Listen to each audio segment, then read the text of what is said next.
మీ బంగారం తాకట్టులో ఉందా? విడిపించుకోలేక ఇబ్బందులు పడుతున్నారా? అయితే మీ బంగారాన్ని వెంటనే విడిపించి కొంటాం. గణేష్ గోల్డ్. మీరు సంప్రదించాల్సిన ఫోన్ నంబర్లు 9160-266-916, 8712619507. విజయవాడలో ఇన్వెస్టోఫియా గ్లోబల్ సమ్మిట్లో ఏపీ సీఎం చంద్రబాబు పాల్గొన్నారు. ఈ సదస్సులో యునైటెడ్ అరబ్ ఎమిరేట్స్కి చెందిన వివిధ ప్రముఖ సంస్థల ప్రతినిధులు, పారిశ్రామికవేత్తలు పాల్గొన్నారు. ఏపీలో ఇప్పుడు ఏఐ టెక్నాలజీ ఎక్కువ వాడుతున్నామన్నారు. ఇన్వెస్టర్లు పెట్టుబడులు పెట్టాలన్నా, ఏవైనా అనుమతులు తీసుకోవాలన్నా ఎలాంటి పేపర్ వర్క్ ఉండదని క్లారిటీ ఇచ్చారు. ఏ అనుమతి కావాలన్నా ఆఫీసుల చుట్టూ తిరగాల్సిన పని లేదన్నారు. ఇప్పుడు అన్ని ఆన్లైన్లోనే పనులు అయిపోతాయని తెలిపారు. ఇప్పటికే ఏపీలో వాట్సాప్ గవర్నెన్స్ నడుస్తుందన్నారు.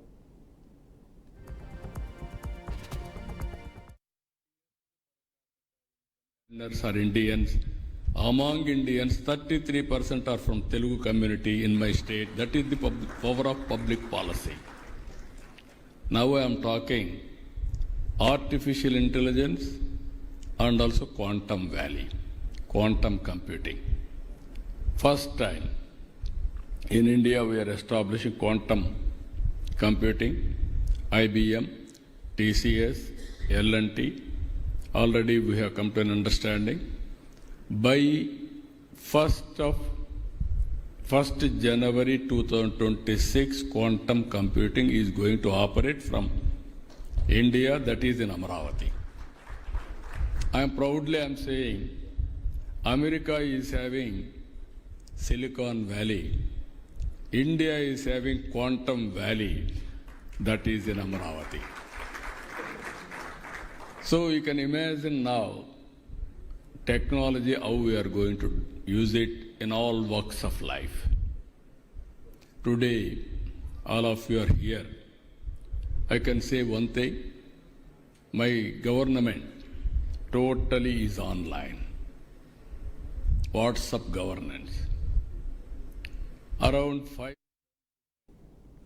ముఖ్యమంత్రి రేవంత్ రెడ్డి అధ్యక్షతన ఈ నెల 25న సచివాలయంలోని 6వ అంతస్తులో సాయంత్రం 4 గంటలకు కేబినెట్ సమావేశం జరగనుంది. ఈ భేటీలో డిప్యూటీ సీఎం మల్లు భట్టి విక్రమార్క, మంత్రులు, ప్రభుత్వ సలహాదారులు, సిఎస్ రామకృష్ణారావు పాల్గొననున్నారు. అయితే కేబినెట్ భేటీలో చర్చించాల్సిన పలు అంశాలపై ప్రత్యేక ప్రధాన కార్యదర్శులు, ప్రిన్సిపల్ సెక్రటరీలు, ప్రభుత్వ కార్యదర్శులు అజెండా అంశాలను సాధారణ పరిపాలనా విభాగానికి పంపాలని ప్రభుత్వ ప్రధాన కార్యదర్శి సిఎస్ రామకృష్ణారావు సర్క్యులర్ జారీ చేశారు.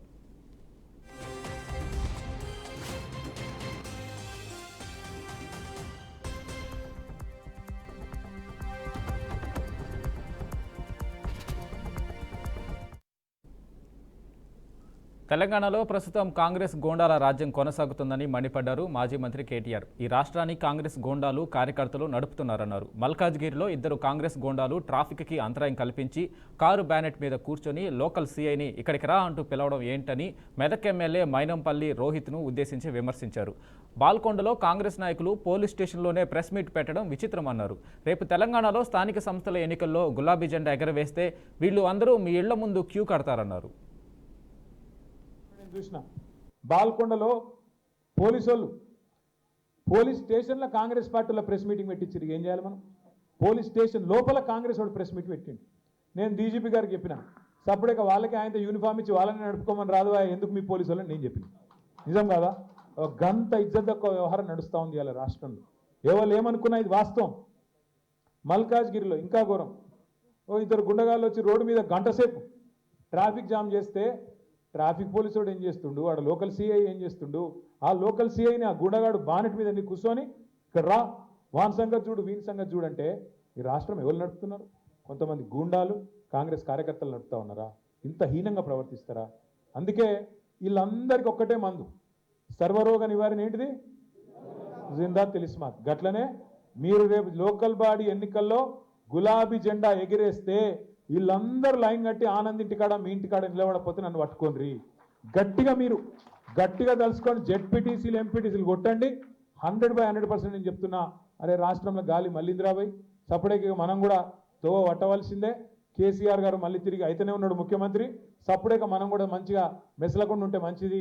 అధికం చేస్తే కాంగ్రెస్ వాళ్ళ పేరు చెప్పి కాంగ్రెస్ వాళ్ళ మాటలని మనం కూడా సంకనాకి పోతాం రాని వాళ్ళు కూడా అర్థం చేసుకుంటారు, మీ తోవకు వస్తారు. నిన్నగాక మొన్న నేను చూసిన బాల్కొండలో పోలీసు వాళ్ళు police AP deputy CM Pawan Kalyan పాటలతో అభిమానులను అలరించారు. హరిహర వీరములు సినిమా ప్రీ రిలీజ్ ఈవెంట్లో భాగంగా పవన్ పాటలు పాడారు. ఇందులో తన మొదటి గురువు సత్యానందను స్టేజ్ మీద ఘనంగా సన్మానించారు. ఈ సందర్భంగా ఆయనకు స్టేజ్ మీద పాదాభివందనం చేశారు. ఆ తర్వాత పవన్ కళ్యాణ్ తన గురువుతో తనకున్న అనుబంధాన్ని గుర్తు చేసుకున్నారు. అన్నయ్య చిరంజీవి నన్ను సత్యానంద్ గారికి అప్పగించారు. ఆయన్ను నేను చాలా ఇబ్బందులు పెట్టాను. చెన్నైలో నేను ఆయన్ను చాలా ఇబ్బందులు పెట్టాను అన్నారు. విశాఖపట్నం పంపించారు. అలాగే విశాఖపట్నంతో నాకు పరిచయం. అలాగే మన ఉత్తరాంధ్ర ఆటపాట బై బై ఏ బంగారు బాయి చెరువు కాడ బోరింగు నభో నభో నబరిగజలు ఎత్తుకొలుసులు ముక్కు పొడకలు నడుము సన్న నాగరాలు ఎవరు కానీ బాగోతో అబో అబో అబో అబో బేడ పరక టిక్కెట్. ఇవన్నీ ఎక్కడి నుంచి వచ్చినాయి నాకు అంటే, ఇదిగో ఆయన పుణ్యం. ఉత్తరాంధ్ర ఆట పాట నా గుండెల్లో నా అణువున నింపేశారు. అలాగే అంటే అలాంటి విశాఖపట్నం సినిమాలకే కాదు, ఇదే నోవాటెల్లో ఒక 2 సంవత్సరాల క్రితం నలిపేస్తే నువ్వు బయటికి రాకూడదు కారులో నుంచి కూడా అని అప్పుడున్న పోలీసు ఉన్నతాధికారులు నలిపేస్తే, నోవాటెల్లో ఉంటే భయభ్రాంతుల్ని చేస్తే, హోటల్ రూముల్ని బూట్లతోటి కొడితే, అరెస్ట్ చేయాలని ప్రయత్నం చేస్తే, విశాఖపట్నం మొత్తం తెలంగాణ రాష్ట్ర వ్యాప్తంగా కురుస్తున్న వర్షాలతో ప్రభుత్వం అప్రమత్తమైంది. ఇప్పటికే అన్ని జిల్లాల కలెక్టర్లకు ముఖ్యమంత్రి రేవంత్ రెడ్డి అప్రమత్తంగా ఉండాలని సూచించారు. హైదరాబాద్లో భారీ వర్షాల నేపథ్యంలో ఇవాళ మంత్రి Ponnam Prabhakar, Hyderabad CP CV Anand, collector Dasari Harichandana, GHMC commissioner RV Karnan, Hydraa commissioner Ranganath, metro water works traffic అధికారులతో ఆయన సమీక్ష నిర్వహించారు. ప్రజలకు ఇబ్బంది లేకుండా చర్యలు తీసుకోవాలని, హైదరాబాద్లోని 141 వాటర్ లాగింగ్ పాయింట్స్ వద్ద ప్రత్యేక సిబ్బందిని ఏర్పాటు చేయాలని ఈ సందర్భంగా మంత్రి ఆదేశించారు. ఎన్డీఆర్ఎఫ్, ఎస్డీఆర్ఎఫ్ బృందాలు సైతం అప్రమత్తంగా ఉండాలని సూచించారు. మరో 3 రోజుల పాటు భారీ వర్షాలు కురిసే అవకాశం ఉన్నందున అన్ని విభాగాల అధికారులు అలర్ట్గా ఉండాలని అన్నారు. గత వారం నగరంలో కురిసిన వర్షాలకు ట్రాఫిక్ అంతరాయం ఏర్పడిందని, అలాంటి ఘటనలు పునరావృతం కాకుండా చూడాలని సూచనలు చేశారు.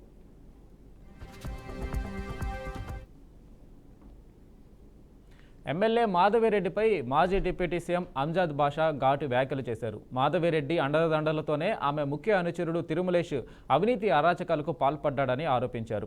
ఎమ్మెల్యే దగ్గర అవినీతి చేసేవాళ్లు, వసూలు రాజాలు, భూ కబ్జాదారులు తప్ప నేతలు ఎవరూ లేరని ఎద్దేవా చేశారు. వెంటనే ఆరోపణలపై విచారణ జరిపించాలని డిమాండ్ చేశారు.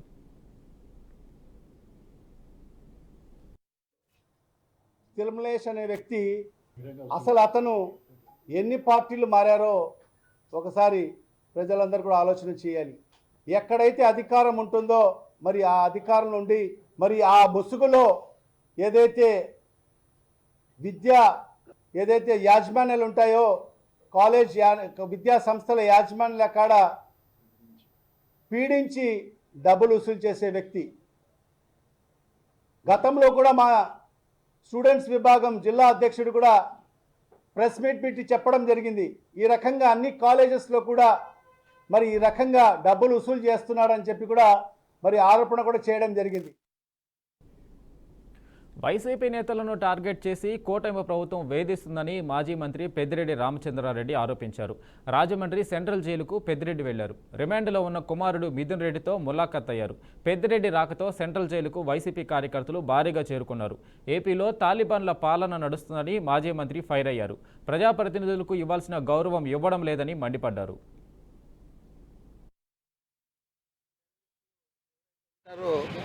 వారిని ట్రీట్ చేసే విధంగా ఇక్కడ పరిస్థితులు ఉన్నాయి. మరి ఒక ప్రజాప్రతినిధికి ఇవ్వాల్సిన గౌరవాన్ని ప్రజాప్రతినిధులుగా ఉన్న చంద్రబాబు నాయుడు కానీ వారి మంత్రివర్గ సభ్యులు కానీ ఎందుకు విస్మరిస్తూ ఉన్నారు నాకు అర్థం కావడం లేదు. మరి ఇది ఇలాగే కొనసాగిన ఇబ్బంది లేదు. వైఎస్ఆర్ కాంగ్రెస్ పార్టీ శ్రేణులు తప్పకుండా ఈ పరిస్థితిని అధిగమించి ఈ ప్రభుత్వానికి బుద్ధి చెప్పే రోజులు దగ్గరలో ఉంటాయి. మరి నేను ఒకటే చెప్తా ఉన్నాను, ఒక ప్రజాప్రతినిధులకు న్యాయపరంగా ఇవ్వాల్సిన సౌకర్యాలన్నీ కూడా ఇవ్వాలన్నా పని లేదా? వారిని టెర్రరిస్టుల మాదిరి చూసి ఆ విధంగా మీరు వారిని ట్రీట్ చేస్తారా? ఇది మంచి పద్ధతి అని నేను అడుగుతా ఉన్నాను. ఏదేమైనా కూడా ఈ ప్రభుత్వం తీసుకునే చర్యలన్నీ కూడా మేము ఖండిస్తూ ఉన్నాం. మీరు చేసే మంత్రి పదవిపై కాంగ్రెస్ సీనియర్ నేత మనుగోడు ఎమ్మెల్యే కోమటిరెడ్డి రాజగోపాల్ రెడ్డి మరోసారి కీలక వ్యాఖ్యలు చేశారు. ఎల్బీ నగర్ నుంచి పోటీ చేస్తే మంత్రి పదవి ఇస్తామన్నారని ఆయన గుర్తు చేశారు. కానీ తనకు మంత్రి పదవి ముఖ్యం కాదని, మనుగోడు ప్రజలే ముఖ్యమని ఇక్కడి నుంచే పోటీ చేశానని అన్నారు. 2018 ఎన్నికల్లో అందరూ ఓడిపోతే తాను గెలిచాను అని చెప్పారు. మునుగోడు ఉప ఎన్నికల్లో నన్ను ఓడించింది బీఆర్ఎస్ కాదని కమ్యూనిస్టులు ఓడించారని అన్నారు. కమ్యూనిస్టులు బీఆర్ఎస్కు మద్దతు తెలపడం వల్లే తాను ఓడిపోయానని రాజగోపాల్ రెడ్డి చెప్పుకొచ్చారు. గట్టుపల్ల మండల ప్రజలందరూ కూడా, ముఖ్యంగా చేనేత కార్మిక సోదరులకు ఈ ప్రభుత్వం అండగా ఉంటుంది. గతంలో మాదిరిగా ఇప్పుడు రుణమాఫీ చేసినాం, ఇంకో ఎన్నో పథకాలు తీసుకొస్తున్నాం.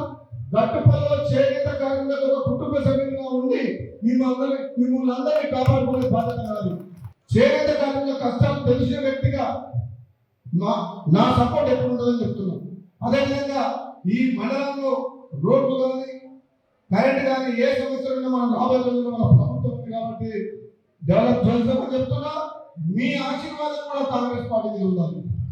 ఎందుకంటే తెలంగాణ ఇచ్చిన పార్టీ కాంగ్రెస్ పార్టీ, ఇది పేదల పార్టీ. ఎన్ని కష్టాలున్నా, ఎన్ని అప్పులున్నా, ఎంత ఆర్థిక సంక్షోభాలు ఉన్నా, గత ప్రభుత్వం సర్వనాశనం చేసిపోయినా కాంగ్రెస్ పార్టీ మాత్రం ఇచ్చిన మాట ప్రకారం మీకోసం మహిళలకు ఉచిత బస్సు తీసుకొచ్చింది. పేదల కోసం 200 యూనిట్ల కరెంట్. టీడీపీని తరచూ ఇబ్బంది పెడుతూ వస్తున్న ఎమ్మెల్యే కొలుకుపూడి శ్రీనివాసరావు ఇవాళ రాజమండ్రి జైలు వద్ద మాజీ మంత్రి పెద్దిరెడ్డి రామచంద్రారెడ్డిని కలిశారు. రామచంద్రారెడ్డి జైలులో ఉన్న తన కుమారుడు మిథున్ రెడ్డిని ములాఖత్ చేసిన తర్వాత బయటకు రావడంలో కొలుకుపూడి ఆయనను కలిసి మంతనాలు జరిపారు. ఈ విషయం రాజకీయ వర్గాల్లో చర్చనీయాంశంగా మారింది. ముఖ్యంగా కూటమి ప్రభుత్వం ఏర్పడినప్పటి నుండి మంత్రి పదవి ఇవ్వకపోవడంతో టీడీపీ వ్యతిరేకంగా వ్యవహరిస్తున్న కొలుకుపూడి ప్రస్తుతం వైసీపీ కీలక నేతలను కలవడానికి ప్రయత్నించడం ఆసక్తికర సంఘటనగా మారింది.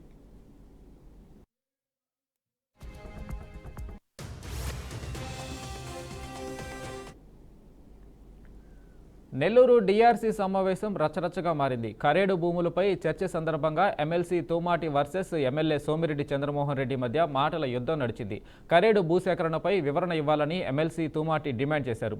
అయితే ఇందుకు కలెక్టర్ వివరణ ఇచ్చారు. కానీ తోమాటి వాగ్వాదానికి దిగారు. దీంతో ఎమ్మెల్యే సోమిరెడ్డి చంద్రమోహన్ రెడ్డి కలుగు చేసుకున్నారు. కరేడు భూములపై వైసీపీ నేతలు అబద్ధాలు మాట్లాడుతున్నారని, తోమాటి పద్ధతి మార్చుకోవాలని సూచించారు. దీంతో ఇద్దరి మధ్య మాటల యుద్ధం కొనసాగింది.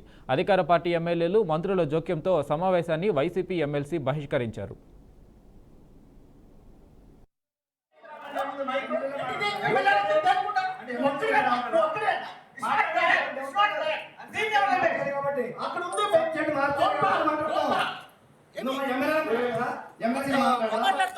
మొత్తం ఎల్లగొట్టారు, కంపెనీలన్నీ ఎల్లగొట్టారు. చూడు మీరు ఎలా చేయాలి కంపెనీకి ఏం జరిగింది జీవో చూపిస్తాను.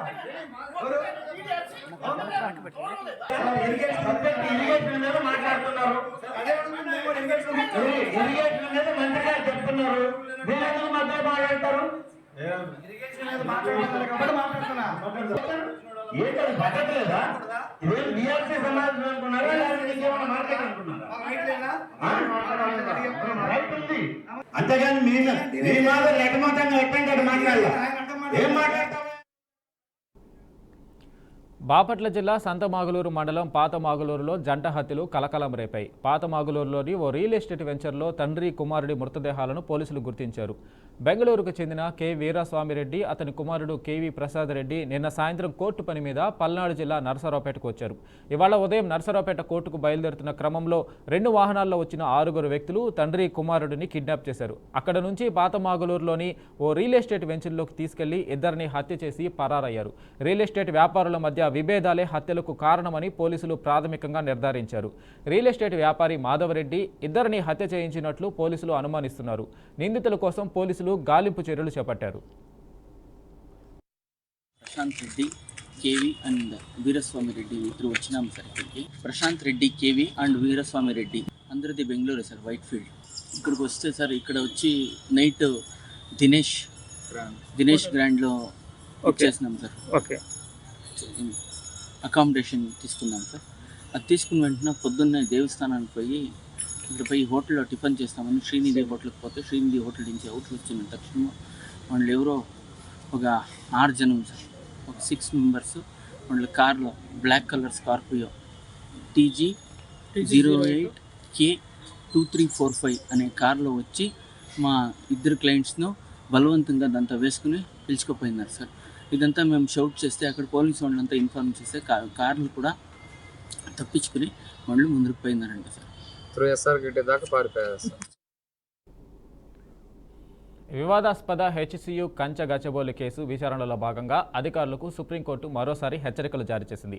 అక్కడికక్కడే తాత్కాలిక జైళ్లను ఏర్పాటు చేసి అందులోకి అధికారులు పంపాల్సి ఉంటుందని భారత ప్రధాన న్యాయమూర్తి జస్టిస్ BR గవాయ్ బుధవారం హెచ్చరించారు. కంచె గచ్చబౌలి కేసు విచారణ బుధవారం సుప్రీంకోర్టులో జరిగింది. తెలంగాణ ప్రభుత్వం దాఖలు చేసిన అఫిడవిట్ పరిశీలనకు సమయం కావాలని ప్రతివాదులు కోరారు. దీంతో 2 వారాల సమయం ఇస్తూ తదుపరి విచారణను ఆగస్టు 13కి వాయిదా వేసింది.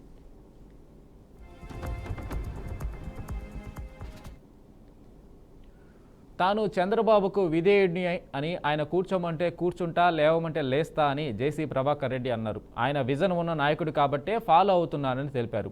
DPO నాగరాజు అవినీతి, లంచాలు తీసుకున్న చిట్ట ఆధారాలతో సహా తన దగ్గర ఉందని అన్నారు. ఆధారాలన్నీ కోర్టుకు అందజేస్తానని చెప్పారు. మాజీ ఎమ్మెల్యే సబ్ రిజిస్ట్రార్ని మేనేజ్ చేసుకుని మున్సిపాలిటీ స్థలాన్ని ఆక్రమించుకుని ఇల్లు నిర్మించాడని ఆరోపించారు. అయినా తాము దౌర్జన్యం చేయలేదని, అన్ని రికార్డుల ప్రకారమే ముందుకు వెళ్తామని తెలిపారు.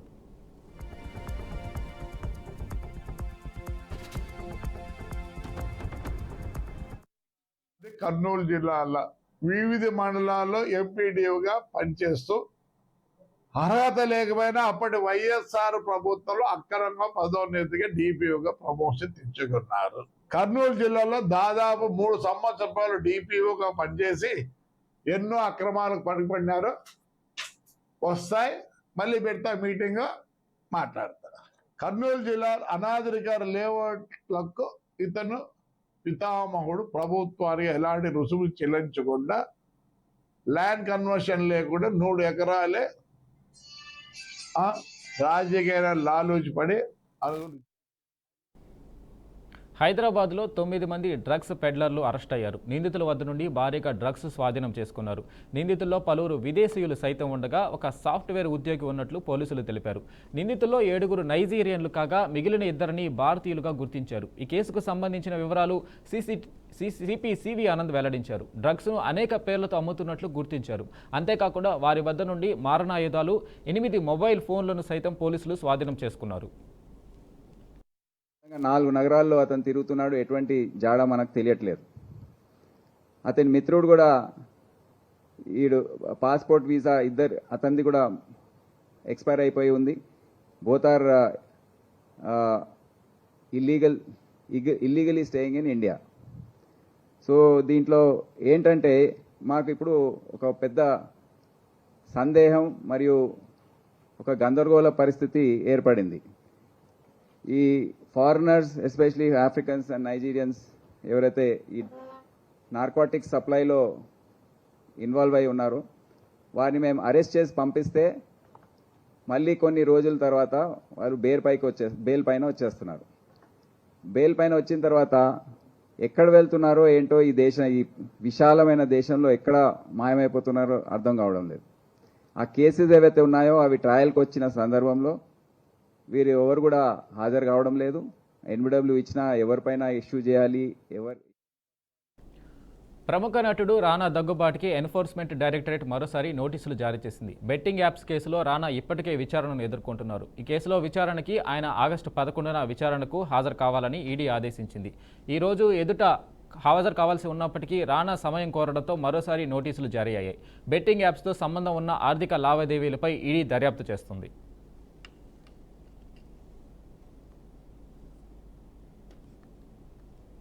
పహల్గాం ఉగ్రదాడి, ఓటర్ల జాబితా సవరణ అంశాలు పార్లమెంటు వర్షాకాల సమావేశాలను కుదిపేస్తున్నాయి. సమావేశాలు ప్రారంభమైన వరుసగా 3వ రోజైన బుధవారం కూడా ఉభయ సభలు అట్టుడికాయి. ప్రతిపక్షాల ఆందోళనలతో ఎలాంటి చర్చ జరగకుండానే ఉభయ సభలు వాయిదా పడ్డాయి. ఎగువ సభ, దిగువ సభ గురువారానికి వాయిదా పడ్డాయి. బుధవారం 11 గంటలకు ఉభయ సభలు మొదలవగానే బీహార్లో కేంద్ర ఎన్నికల సంఘం స్పెషల్ ఇంటెన్సివ్ రివ్యూ పేరుతో చేపట్టిన ఓటర్ల జాబితా సవరణపై ప్రతిపక్ష ఎంపీలు నిరసన గళం వినిపించారు. ఎన్నికలకు కేవలం 2 నెలల ముందు ఆగమేఘాల మీద ఓటర్ల జాబితాను సవరించడం ప్రజాస్వామ్య విరుద్ధమని వారు మండిపడ్డారు. ఎన్నికల వేళ బీజేపీ వ్యతిరేక ఓటర్లను జాబితా నుంచి తొలగించేందుకు ఎన్నికల సంఘం కేంద్రంతో కలిసి కుట్రకు తెరలేపిందని ఆరోపించారు. తీరా ఎన్నికల ముందు ఓటర్ల జాబితాను సవరించడం ఈ మధ్య కాలంలో పరిపాటిగా మారిందని వారు విమర్శించారు. ఓటర్ల జాబితా సవరణతో పాటు పహల్గాం ఉగ్రదాడి, ఆపరేషన్ సింధూర్పై చర్చకు డిమాండ్ చేశారు. దీంతో ఉభయ సభల్లో గందరగోళం నెలకొంది. ఇండియా కూటమి ఎంపీల ఆందోళనలతో సభా కార్యకలాపాలు ముందుకు సాగడం లేదు. సభ్యులు ఎంతకు తగ్గకపోవడంతో లోక్సభ, రాజ్యసభ గురువారానికి వాయిదా పడ్డాయి. కాగా ఈ అంశంపై పార్లమెంట్లో చర్చించేందుకు కేంద్ర ప్రభుత్వం రెడీ అయింది. ప్రస్తుతం జరుగుతున్న వర్షాకాల సమావేశంలో సోమవారం నాడు ఆపరేషన్ సింధూర్పై చర్చ జరిపేందుకు నిర్ణయం తీసుకుంది. ఈ చర్చకు లోక్సభలో 16 గంటలు, రాజ్యసభలో 9 గంటల సమయాన్ని కేటాయించింది. ఇక ఇవాళ జరిగిన బీఐసీ సమావేశంలో దీనిపై కేంద్రం నిర్ణయం తీసుకుంది.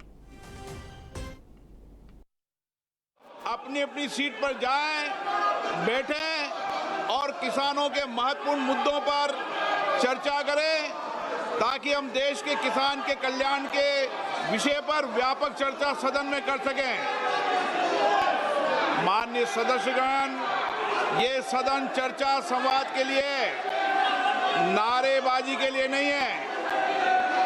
आप सदन की मर्यादा గుజరాత్ యాంటీ టెర్రరిజం స్క్వాడ్ ఓ పెద్ద ఉగ్రవాద కుట్రను బహిర్గతం చేసింది. భారత ఉపఖండంలోని అల్ఖైదాతో సంబంధం ఉన్న మాడ్యూల్ని ఛేదించింది. ఈ ఆపరేషన్లో మొత్తం 4 అనుమానిత ఉగ్రవాదులను అరెస్టు చేశారు. పట్టుబడిన ఉగ్రవాదులు 2 గుజరాత్, 1 ఢిల్లీ, మరొకరు నోయిడాకు చెందిన వారిగా గుర్తించారు. ఈ ఉగ్రవాదులందరూ అల్ఖైదాకి చెందిన గ్రూప్తో సంబంధం ఉన్నారని చెబుతున్నారు. అరెస్ట్ అయిన ఉగ్రవాదులను సైఫుల్లా ఖురేషి, మొహమ్మద్ ఫర్దీన్, మొహమ్మద్ ఫైక్ గుర్తించారు. ఈ 4 ఉగ్రవాదుల గురించి షాకింగ్ సమాచారం వెలుగులోకి వచ్చింది.